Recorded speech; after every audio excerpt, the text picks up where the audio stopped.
Before I come up here, Reverend Jeong was saying, how should I introduce you? I said, whatever God says, say so. Because that's how I am. Usually I don't come up to the front line, but I help some of the Korean missionaries and Korean pastors behind. So my job is always behind. I do all the editings, I do all the papers, and I do all the work that I can. Okay, 안녕하세요. 제 이름 라빈입니다. 저는 영국. Well, and after that, I don't know how to speak in Korean. Then I would need a translator next to me. Well, thank you so much for this wonderful opportunity. Especially, I would like to thank Reverend Jeong. Yes, indeed, what he said is true. We were very good friends. We are and we will be. We first met in Jeju Island in South Korea for GDN, which is Lausanne Diaspora Network, which is a global diaspora network under Lausanne. And I know what he's going through now because I went through that for a lot of conferences. I usually organize, I do the logistic, I do the accommodation, I do everything besides budget and funding for it, okay? Because I'm still not there. If you bless me with more money, I would also do that. But for now, so I have known him very well, and when he said I must come to Philippines, I was like, definitely. In fact, it's very hard for me to come because the next week, again, I have to be in Indonesia, and we are presenting few papers, and our team is right here, Pastor Mark Sudhir, Pastor Uzala, and Pastor Tamang. Since he met his fellow Nepali brother, he's not sitting with us. So I'm kidding. So we would be flying to Indonesia there because we also have AEA, Asia Evangelical Alliance. We are the representative for Mission Task Force. We would be presenting several topics, and I'm doing a lot of work on that by God's grace. But today, I did say to him that definitely I'll be here. One of the reasons is I'm actually doing BLTC in Korea. Well, amen. Yeah, now I have a new friend, Missionary Young, okay? So, you know what? Until before lunch, you've been hearing a lot about BLTC, isn't it? So probably they focused on to tell you what BLTC is, how you can be a teacher, or how you can be a trainer, or pretty much like it's all about the books. I would count it as a theory. Of course, they've been the masters and they are the one who developed it. But I believe I would be the first fruit. Because now I'm going to share it to you because we've been doing it for the last 7 months. So you're going to hear the experience that we have with the BLTC. And I'm going to tell you this, if you take BLTC, you're not going to regret it. Because we've been through amazing things that I'm going to share with you in a while. So what you're going to hear now is all about the practical experiences that we have in BLTC. So I'm going to talk to you about BLTC, not the burger, but the Biblical Leadership Training Center that we have, right? So that we've been doing it in Korea, especially among migrants. So first of all, let me show you my family. That's my wife. Wow, you don't have any reaction. That's all right. You know, anywhere I go, I always have a reaction like, ooh, Pastor, how did you get her? Kismat hai. Well, you know what? Even my family still, they don't believe me that I got her. Yeah, it's absolutely God's blessing. I met her in Korea. We married. She comes from Middle East part, not American. Chad, she's not American, okay? Because somebody was saying, oh, Brother Thurr, he was saying that, oh, I thought she's American. You're expensive. I was like, no, I'm not yet. So she's from Middle East. I don't want to reveal the country, but she's from Middle East. And we've been serving. I met her in Korea while I was doing my PhD and while she was doing her Master of Divinity. So thankfully, we both are serving now in Korea for international communities. Now, when I came in here, I met a lot of missionaries. I was really thankful to see them that they're working in different parts of the countries, especially missionary family there. They started to speak to me in Hindi because they're missionaries to India. I was like, oh, wow. And I have seen you, and I'm really thankful to the Lord for what you've been doing it. And then they were like, where are you from? And I was just closing the first part, India, and I was showing Korea. And they were like, what are you doing in Korea? Because we know that Korea is known for sending out. If I'm not mistaken, 28,000, that's what KWMEA says, but I believe it's more than 35 to 40,000 missionaries they send out to Korea. Well, Korea is a land to send out, but what this Indian guy is doing in Korea, right? So the answer is this: I'm actually serving as a missionary to an international church in Korea, and that's what I serve, that's what I do. So I am a lead pastor to Suwon English Church, and also I'm taking care of 18 nations. I am not to one community, but my call and my wife's call is to serve different nations. So this is what it is. One picture summarizes everything. So I've been serving this church for past 8 years, and if God leads me, I will continue. If not, wherever God wants me, I will do. So this is the church that I'm doing, but besides that, I also have major role with, I would say, the Mission Internationals. So I'm now here not representing Suwon English Church, rather I'm actually representing with the Mission Internationals. So that handsome man right there, he is actually Reverend Barnabas Moon. He's the founder and the president of this Mission Internationals in Korea. I'm actually the vice. I will be assisting him in many areas. I'm the vice director for this with the Mission International. And one of the things I want you to know that, of course, unofficially, there would have been some migrant missions. Like Pastor Paul Lim, he was saying that in 1970s, he knows few members from our school, Axe University, that he was having fellowship with them. But officially, with the Mission International is the pioneer of migrant missions in Korea. Since 28 years, they've been officially doing migrant missions. And in fact, Reverend Boone, he's really good and amazing. Like, he's not just focusing on Korea, but he has a lot of connection. I would say with the from now on, so you would know it. So with the, we have a lot of connection. So globally, we are working with Lausanne Diaspora, Global Diaspora Network. Reverend Moon is the vice chair for Global Diaspora Network, GDN, with Reverend TV Thomas. And then we are also Asia Evangelical Alliance. Moon is actually ED, Executive Director for Missions Task. As I said, I am nowhere there, okay? I am just behind to support everything. And then we have a Galilean movement, Next Move, Jewish Voice Internationals, and Feed the Children Korea. This is the only branch in Korea we have from US, and we are taking care of it to run. All these things are happening in Korea and worldwide. And we are also closely working for diaspora missions with the KWMA and Mission Korea and International Center for Diaspora Missions. So we are pretty much pioneers in any corner you see about migrant missions in South Korea. And yes, our missions, basically we have been serving with all the partners that we said, different programs, but there are few major programs that we are doing right now. The first one is MMTS, which is Migrants Mission Training School, which means this is not for the migrants, rather it is focused to the Korean community. We train Koreans in a way that they could reach out the migrants, not just in Korea, but worldwide. So they become missionaries, and then they go and join with some of the mission agencies and get trained. But we give them 8 weeks or 3 months of training. So far, until today, we did not have any statistics, but aroundly more than 4,000 Koreans, we have trained them in a way how they can understand the migrants or international communities and how they could reach. And also, we are the first people in Korea to have diaspora newspaper in Korean.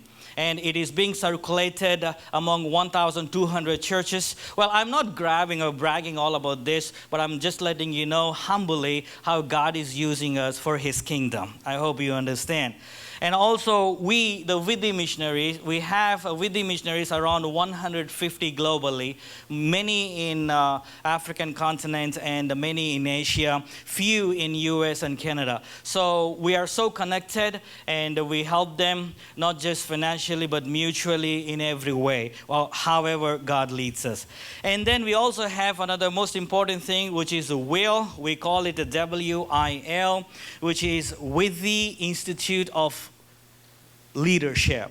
And this is where I want to focus more, because WIL or WIL is the organization or the department that is actually using BLTC that we've been talking about. So this is actually a non-formal institute, but pretty much we are trying to be formal, but I will share with you a few things. So before I tell you, you might have a question like, well, why migrants? Why not some Koreans, right? Well, we are doing it. Reverend Moon is working so actively to communicate, and he had some of the Korean staffs. They're working together so that they could mobilize BLTC to as many churches as they can. So that's his part. But my part is migrants, because I'm dealing with migrants. So I want to give you a few glimpses about migrants in Korea. Do you have any idea how many migrants we have in South Korea? Quiz time. I will give you some candies. 2 million. Thank you so much, Caleb. That's amazing. Yeah. You know, actually, as of 2019, we have about 2,584,876 migrants in Korea. This includes only legals, and there are also illegals. Right? Yeah, I'm coming to that point too. But what happened? The virus came up. Yeah, it messed up everything, isn't it? So we went down in 2023. Now we have only 1,976,000 plus roughly migrants right now and today in South Korea. They are legally registered. Then what about the illegals? Yes, there are about 395,000 illegals in Korea, which is like 1 in 6 foreigners that you see could most likely be staying illegally. That's what the record says, immigration office says, but we don't really know how far it is true, but it could be. There are so many illegals, and we've been focusing to them and helping them to reach to God's kingdom. And all these, let's say 1.9 million foreigners, where are they from? Philippines? Oh, come on, don't say yes, they will beat me now. Okay. So, not all of them from Philippines, right? Well, if Dr. Nano is here, he would call me, come, let's have a face-to-face meeting. Probably we have, okay, before I give you the nations, I want to elaborate a little more about this total number. The number is this. Among 1.9 million, roughly, about 200,000 are actually naturalized South Korean citizens. That means they lived for more than 7 years and then they got the citizenship. But they are still a foreigner counted. And then we have about 700,000 plus. They are the long-term migrant residents. That means they are living there. They haven't received the citizenship or permanent residency, but they have that. And then about 800,000 is the ethnic Koreans with the foreign citizenship, which is like Korean Chinese, right? And then we have from Soviet Union and also Americans. They are actually Korean but born in US, and they're also living in Korea, about 878,000. And then finally we have about 166,000 people around as the migrant foreign spouses. Either male or female, they are married to Korean family and they're living as a foreign spouses. So these are the statistics that we have standing for today for migrants in South Korea. So all these people actually comes from 23 plus 1 nation. So these are the nations we have in in Korea. not in China. China stands out to be the first because they are the top or highest number of migrants or immigrants in Korea. And second is Vietnam, third is Thailand. If you see all the order that I have given is the order wherein the population stands out. So Indians are the last, 23. We're about a few thousand. And 24 is others. Others is actually about those nations. They are not relatively more. Maybe 50 people or maybe less than 100. They're not really more to get into calculation. So we have about, there are so many like Cameroon, Nigeria, Congo, all African nations. They are not really mentioned here, but they're all included in the 24, which is others. So, although we have these many churches, but the problem is that we have a very few churches in Korea. My Korean missionaries, will you agree with that? Oh, they're agreeing. No, sir, you're South African, please. You don't shake your head. He's South African. That's impossible. You know, I usually teach practical strategies to evangelize foreigners in South Korea. I take a lot. And one of the points I always mention is that almost 99.99% who comes to Korea, foreigners especially, they all know who Jesus is. They all know. Of 8 years of my experience in evangelism, only one person I came across who said, I don't know Jesus, and that was from China, and that guy arrived just a day before. Yeah, that's true. The reason is this, because at night, just go to the roof, any building, and just take a 360-degree view. You see cross, cross, cross, cross, cross, all the crosses everywhere, and they know that that's Jesus. So we focus on not introduce Jesus, but we try to bring them to Jesus so that they could receive. That's how we train a lot of migrants in Korea. So there are so many churches, right? But they don't have enough churches for migrants. We have a lot of Korean churches, but we don't have English churches or migrant churches, however you call. Actually, there are very few churches, and those churches are divided in two ways. Or two types of churches we have in Korea. One is this, dependent church. What does it mean, dependent church? Dependent church is actually the church controlled by mega church. The church that I'm serving right now. So Korean church, usually they're very big, financially well-doing. So they have an English part, and they hire a pastor and take care of it. I also have a Chinese church and take care of it. So pretty much like a dependent churches are depending on the governing body of complete either Korean elders or Korean organization. I would say like a Korean church. And then the second type that we have is independent church, which is like basically they are community churches, or either Korean American pastor or some of the pastors, they came to Korea and they started their own church.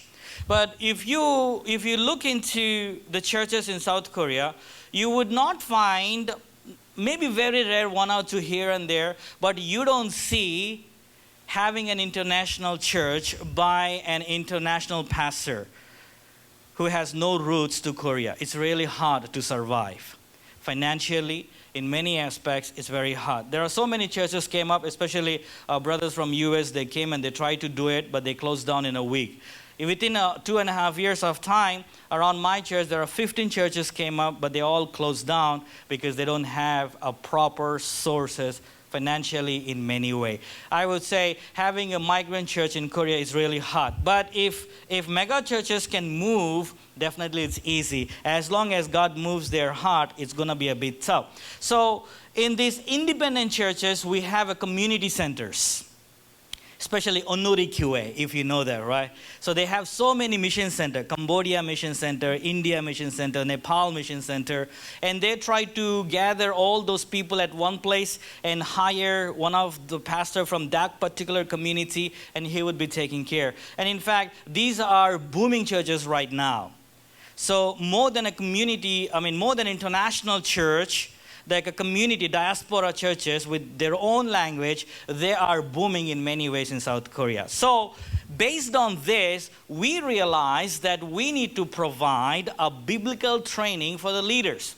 because most of the congregation in these independent churches are either workers, pretty much all the teachers, like they don't have any biblical knowledge. Pretty much they learn from what they hear. So we recognize that we need to have some biblical sort of training to prepare the leaders. That's where we decided we will have BLTC with the Institute of Leadership. We want to train the leaders. We want to transform, and we want to prepare them. In fact, we had this. WIL is a new name. Until 2018, starting from 2008, we had a non-formal kind of Bible studies, I would say, so which we call it with the Bible school, wherein Koreans and all, they come, they learn Bible in English, or then some of the foreigners, they come. Pretty much it is Bible study oriented. But then from when I was there, we started to make up a lot of curriculum. We tried to take a lot of theological books that would be much helpful. As you can assume that I'm in PhD, so I know and what the struggle would be, because there are so many scholars, so many books to study. And that's where we came to know BLTC through Missionary Jeong. And we decided, okay, this is it. We are taking it. So we actually adopted all these 20 books as the primary curriculum or primary subjects in our WIL. So we have adopted it completely. Of course, we have one or two practical subjects which we call doing evangelism or learning more about diaspora mission. Besides that, our major syllabus or curriculum actually runs here. I know some of you are asking the questions like, oh, we don't have a plan, or probably we don't have a map how to take the books or how to study these books and all, right? So when I got to these books, this is what I did. We actually developed a 4 semesters program. We divided all 20 books, like per semester, 5 books we would do it. We will have a week or 2 weeks of break, and then we will again resume. So whole through year, 1 year, we will try to complete 10 books. So this is the schedule we have. I don't think you can see it, but we divided for 23 and 24, and so this curriculum would help you in many ways. But I was just told by Caleb that Reverend Jeong, he actually has a proper mapping. So probably that can also be useful for you. But for us, this really works. Because for our case, for our context, we really love this. In fact, we are trying to squeeze and see if we could complete all these hours within 1 year. But it doesn't seem to be possible given the situation of our students, because they're workers, they work Monday to Friday. So I think this is best fitting for us. So we have decided, and we developed this 4 semesters program. And right now we have completed the book 6, which is Doctrine of Christ. And right now we are doing Doctrine of the Holy Spirit. And then, yes, and also how do we gather? That's the question. We actually gather 2 weeks online, thanks to Zoom, thanks to this media. Reverend Jeong will present how important media is. And then 2 weeks we will meet face to face, which is hybrid. So in a month, 4 Saturdays, 2 Saturdays would be at church headquarters, and 2 weeks would be online. Because most of the workers, they are far away from the headquarters. So they have to drive or travel at least 2.5 hours one way. So we understand them. But we don't want to give all the courses online, because we want to have that fellowship as well. Not just online, but we want to have. That's what we felt. That's the need for migrants in Korea. So we did that. So we meet 2 weeks, about 5.5 hours. Sometimes even it goes to 6 hours on every week we meet. And we try to complete a book per week. And I want to thanks to Pete. He gave all that kind of practical advices. I can assure you, Pete, that's what we are doing. Thank you. We are really engaged. In fact, we sometimes spend a lot of time on discussion. They have a lot of questions because they're new leaders. And in fact, they have so many questions even from the books. And we get tired of answering them. But that's amazing. And And also, we are actually preparing new local leaders for their communities. Within headquarters, we have a Cameroon fellowship. There are a few Cameroonians, and the students that we are doing BLTC, they are actually from that community. So this is our first BLTC. It's been 7 months, like as you know, from the beginning of this year. So our first batch has been really fruitful. In fact, they are becoming a new transformed leaders than we actually expected them to be. And also, we are actually working that this BLTC will be a kind of bridge from non-formal to formal. How we are working on that? As I said, MMTS is the major project we have, which is the training for Koreans.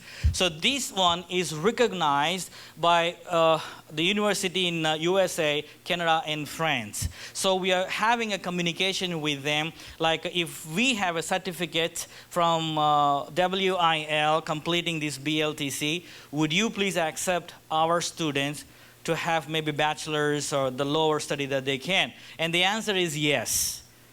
Yeah, it's yes, because they recognize that these books would suffice.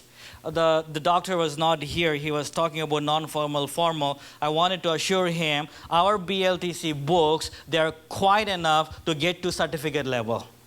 You just have to maintain academically few credits added in a form of mark sheet or something if you want to do. So as a non-formal, these books are well qualified to get to at least bachelor level. I can tell you that. I can assure you that. So we are using our recognition from that MMTS program, and we are trying to add up these WIL with BLTC so that they would also be accepted. Because we see the diaspora. Our core focus is diaspora. And the students that we have now, 3 of them from Cameroon, 1 from Togo. So they are actually, we are preparing them to serve the local community, and at the same time, they are being ready to go out to their own communities, either in UK or in France or USA, to serve as a diasporic minister. So we are preparing them. And I want to give you a few pictures. Yes, this is how we do. That's Reverend Barnabas Moon. He will take few subjects, I will take few subjects, and we also invite some professors too. And in fact, we have a lot of PhD students from Axe University, and we also have few friends from Torch. We actually bring them in so they teach this one. In fact, we have, before they teach, we actually give face-to-face conversation. Not like a long seminar, but we give them how they should handle these books. And yes, that's me. As I said, it's a very interactive, very interactive. They have a lot of questions, and we spend a lot of time talking and discussing. And how we should keep enthusiasm. The question Chad was asking, my answer would be, you be enthusiastic always. Definitely they will be. So that's how I try to do as much as I can. And yes, and these are some of our Korean partners. They are missionaries from KWMA, and they are so interested in this BLTC, and they would be doing, and they would try to circulate and publish about BLTC around the churches in South Korea. And this is our commitment. This is our commitment for BLTC, as we have the leaders here. And as you know, and as I have already said, we are connected with the AEA, which is Asia Evangelical Alliance. With the connections that we have, we want to, at least 18 nations will have BLTC in the next couple of years through with the Mission Internationals. This is our commitment. We want to do it as much as we can. Mission Task Force Executive Director is Reverend Moon. He wants to actually use the connections that he has, and we want to talk about it. You know, in fact, we have already given these books to Germany. In Germany, we have refugee camps. There are churches coming up. We need a leadership over there. So we have sent these books to Germany and also to Mongolia, plus 2. You know what is +2 is? Pakistan. Where is she? She's standing there. Okay. And again, Nepal.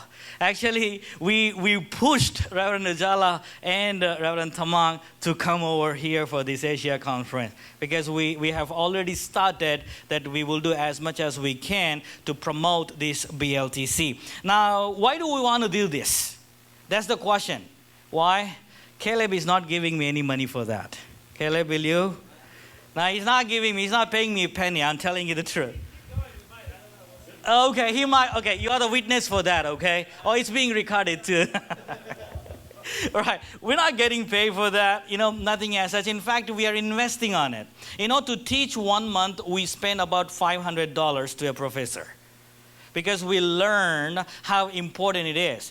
No professor will come, or no student will come and teach the course. We have to pay them for their transportation, their lessons and all. We are investing because we understood the importance and how valuable these courses are for now. So there are a few things I wanted to share with you. Why? Number one, BLTC is an investment for God's kingdom. Indeed it is, because it has an amazing, wonderful matter that you and I should know, probably every church believer should know. I wish they also add a word, BLTC, biblical, also believer also. It will be nice. Because it's not just for the leader, but even common people, they should know. Because there are so many things going on around, and it's important to know your sound doctrine.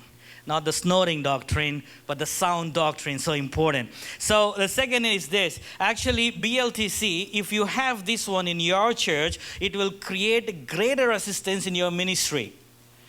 Things that you're doing all alone by yourself, once you train your church member with this, they will be a great assistance to you.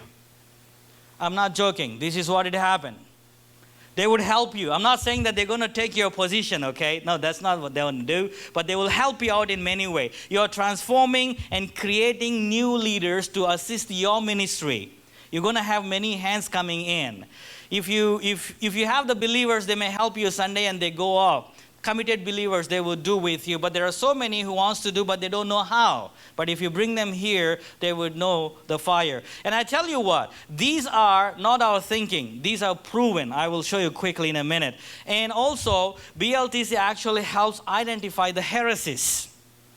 Korea is known for a lot of heresies, right? There are called Shincheonji and all. There are so many things, right? In fact, one of the students that we have, he was about to graduate from Shincheonji. And he doesn't know until the last moment that he was actually caught by them. Only when the real story came out, then he realized that, oh, this is not happening.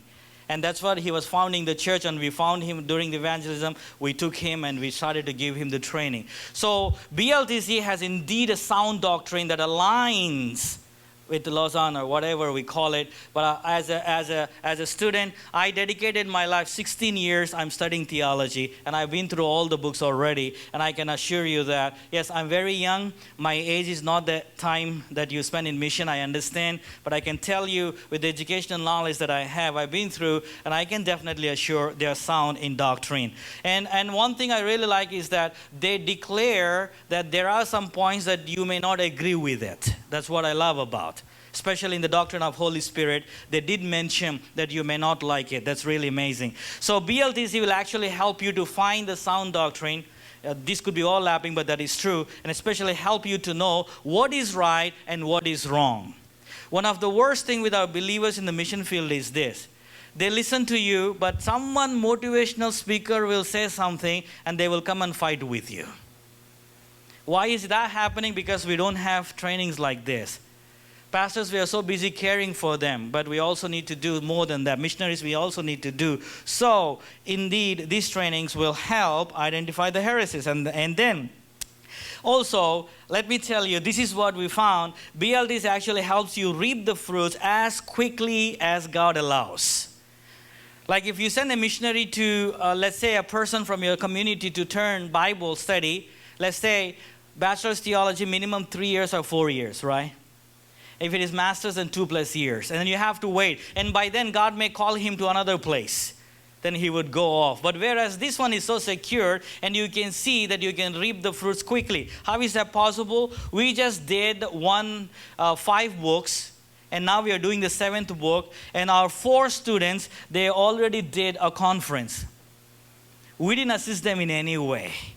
They just did by themselves. After doing this, they were very on fire. It's like, okay, we got to do for God something. And what they did, they arranged for their Cameroon community 3 days conference within a month, within a semester that we gave training for them. And the result was amazing. They took it so to heart that they want to do it. They just don't want to read and spend their time. Rather, they want to do it in practice. So what they did, they conducted 3-day seminar, and this is how the congregation came. Usually, this is not a church congregation. They have less than 10 or 15 members, but because of the congregation, now church is developing. And this is the fruit that we have within 6 or 7 months. And I would definitely thank BLTC leadership for doing that. And these are the few testimonials I have. And this is not from us, but the students that we have. In their words, this is what it says. Quite rich in content. Books are fulfilling the purpose it is meant. The writing is straightforward. An essay for an ordinary person to understand. Easy to understand. And every aspect is supported by scripture, which is awesome. That's the reality of this book. And BLTC, these books contain foundational theology that everyone should understand. These books are helping to tackle the practical issues. In fact, I didn't realize that part. They are reading, we are studying, and we are having the explanation. And actually, these are helping for their practical issues that they are going through at work, at family too. They are being strengthened with these books. So, and also, they say they are learning things that they didn't learn at church, but from these books they're learning. That's amazing. And also last 2. So these books have helped me amazingly in preparing sermons. My sermon outcome has changed a lot after taking these books, these classes. These books are precise and gave me motivation to continue to read them and do greater things for God's kingdom. And then the last one, when I was a kid, my grandfather told me that knowledge is wide. And these books seems to provide wide biblical knowledge in a simple and one place. So having said that, what I would like to suggest and what I would like to assure you is this: BLTC books are amazing. We did it. I'm not saying because somebody said so, but I am the dean of this institute, and we understood the importance. Well, there are practical challenges. There are so many challenges. It's long, sometimes a lot of information, but as we have read, as we understood by Pete, we need a little bit of preparation as a teacher. If you have so, you know how to utilize your time. So you can use it, or you know what? It's not just that you use it, but you can also send to your communities that you know. Because mission can be done 3 ways, right? If I'm not mistaken. One is you can go. Second one is you can send. The third one is neither go nor do, right? All right, so don't do that. So either be in the first or be in the second. Let's be together and do it. May God continue to bless you. If you have any questions, you can ask.